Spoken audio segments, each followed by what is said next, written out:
Welcome to education way. I am your instructor Anika और आज के इस वीडियो में हम पढ़ेंगे फोटो रेस्पिरेशन के बारे। So in the last video we studied how RuBisCO enzyme performs dual function, right. वो दोनों ही फंक्शन परफॉर्म करता है, ऑक्सीजनेज एक्टिविटी भी दिखाता है और कार्बोक्सिलेज एक्टिविटी भी शो करता है। जब वो कार्बोक्सिलेज एक्टिविटी शो करता है तो हमने देखा कि वो CO2 को फिक्स कराता है RUBP के साथ, राइट, और वो केल्विन साइकिल परफॉर्म करता है।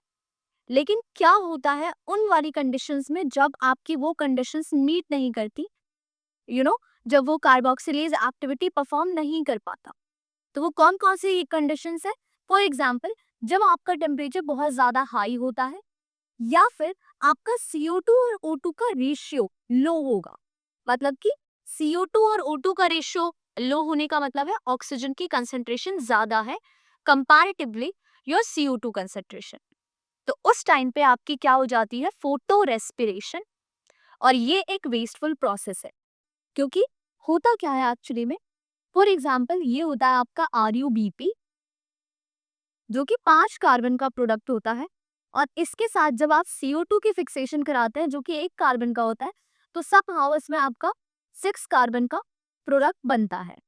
और इस 6 कार्बन के प्रोडक्ट में हमने C3 साइकिल में देखा कि हम कैसे 5 कार्बन को, इनमें से 5 कार्बन को निकाल के आप रीजनरेट करा देते हैं RUBP में, लेकिन इसका 1 कार्बन आप बचा के रख लेते हैं सो दैट इसी को आप 6 बार चलाएंगे तो फाइनली आपके पास वो 6 कार्बन होंगे two to form the glucose molecules. यही होती है C3 cycle, right. But what happens when this CO2 is absent? अब आपको ये 5 कार्बन के साथ ऑक्सीजन की प्रेजेंस मिलती है, तो वो 1 कार्बन मिसिंग है। तो आपकी ये जो पूरी प्रोसेस है वो बिल्कुल भी परफॉर्म नहीं हो पाएगी, ग्लूकोज की फॉर्मेशन नहीं हो पाती। ओके, तो वही हमें देखना है कि क्या होगा जब आपका ऑक्सीजन पार्टिसिपेट करेगा रुबिस्को के साथ। ये रहा आपका एंजाइम रुबिस्को। लेकिन आज ये अपनी कौन सी एक्टिविटी परफॉर्म करने जा रहा है? ये अपनी ऑक्सीजनेज एक्टिविटी परफॉर्म करेगा। और जब भी ये ऑक्सीजनेज एक्टिविटी परफॉर्म करेगा तो एक वेस्टफुल प्रोसेस होती है जिसका नाम है फोटो रेस्पिरेशन। तो C3 प्लांट्स जो होते हैं जिनमें C3 साइकिल होती है, कभी कभी उनमें जब ये कंडीशंस मीट नहीं हो पाती कि वो कार्बोक्सिलेज एक्टिविटी नहीं दिखा पाता, जब भी आपका टेम्परेचर हाई होगा, जब भी आपकी ऑक्सीजन बहुत ज्यादा हाई हो जाती है, तो हमारे C3 प्लांट्स क्या करते हैं? एक फोटो रेस्पिरेशन, एक वेस्टफुल प्रोसेस को शो करते हैं, राइट। और इसी से कोप अप करने के लिए बहुत अलग अलग तरीके के प्लांट्स आए जिन्होंने अडाप्ट कर लिया, उन कंडीशंस में अडाप्ट कर लिया कि उन्हें ये वेस्टफुल प्रोसेस ना चलानी पड़े। लेकिन वो हम बाद की वीडियोस में देखेंगे, राइट। तो यहाँ पे हुआ क्या? Rubisco enzyme oxygenase activity show कर रहा है। ये आपके पास RUBP है जो कि 5 कार्बन का प्रोडक्ट है। और इसके साथ जब आपने ऑक्सीजन ऐड किया, राइट, तो आपको क्या मिला? एक 3 कार्बन का प्रोडक्ट मिला जो कि आपको 3 PGA मिल गया। वैसे होता क्या है, सिनारियो क्या होता है जब CO2 इसके साथ ऐड कराया जाता है? आपको 2 PGA मिलते हैं, 3 कार्बन के, दो आपको 3 कार्बन के स्टेबल प्रोडक्ट्स मिलते हैं, इसीलिए उसको बोलते थे केल्विन साइकिल, C3 साइकिल। लेकिन यहाँ क्या होता है कि जब भी आप 5 कार्बन के साथ एक O2 ऐड कराते हैं तो आपको इस 5 कार्बन से 2 चीजें मिलती हैं, एक 3 कार्बन की और एक 2 कार्बन की। अब ये जो 2 कार्बन वाली है ये बहुत प्रॉब्लम कॉज करती है, क्योंकि इसी 2 कार्बन को 3 कार्बन में चेंज करने के लिए ये जो पूरी प्रोसेस चली है कि वो पेरोक्सिसोम में जाता है, माइटोकॉन्ड्रिया में जाता है, अगेन पेरोक्सिसोम में आता है और फिर अगेन यहाँ आता है, तो जाके वो 2 कार्बन 3 कार्बन में कन्वर्ट हो पाते हैं। और इतना सारा आपको वेस्टफुल प्रोसेस करना पड़ता है। और इसको वेस्टफुल क्यों कहा जा रहा है वो भी अभी हम देखेंगे। ओके, तो हमने कहाँ से स्टार्ट किया? RUBP, 5 कार्बन का प्रोडक्ट, एक 3 कार्बन के प्रोडक्ट में वो टूट गया, लेकिन एक वो 2 कार्बन के प्रोडक्ट में टूटा जिसका नाम होता है 2-फॉस्फोग्लाइकोलेट। वैसे क्या होता है? 3-फॉस्फोग्लिसरेट। आपके 2 प्रोडक्ट्स बनने चाहिए थे, 3-फॉस्फोग्लिसरेट और 3-फॉस्फोग्लिसरेट के, लेकिन ऑक्सीजन यहाँ आ गया और CO2 एब्सेंट है, तो एक 3 कार्बन का बना 3 फॉस्फोग्लिसरेट और एक 2 कार्बन का बनता है 2 फॉस्फोग्लाइकोलेट।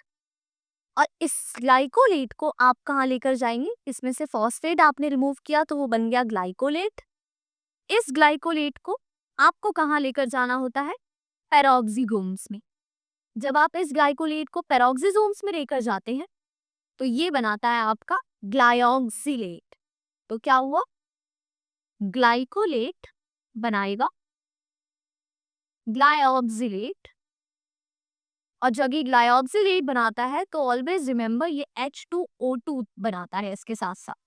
आपको अच्छे से पता है पेरोक्सीसोम क्या काम करता है। इसके पास एक पेरोक्सीडेज करके एक एंजाइम होता है जो कि H2O2 को ब्रेक डाउन करता है वाटर प्लस ऑक्सीजन में, राइट। और यही पेरोक्सीसोम का काम होता है, क्योंकि आपका हाइड्रोजन पेरोक्साइड बहुत ही ज्यादा हार्मफुल होता है, राइट। तो ये उसी टाइम पे हो रहा है जब आपका ग्लाइकोलेट ग्लाइऑक्सिलेट में कन्वर्ट हुआ, फिर आपका ग्लाइऑक्सिलेट ग्लाइसिन में कन्वर्ट होगा। और ये क्वेश्चंस पूछे जाते हैं कि पहली बात, फोटो रेस्पिरेशन का ऑर्डर क्या है? C chloroplast, P peroxisomes, N mitochondria. CPN इसका ऑर्डर होता है। पूछा जाता है ग्लाइसिन किस में बनता है? पेरोक्सीसोम में बनता है। ग्लाइसिन एक अमीनो एसिड है।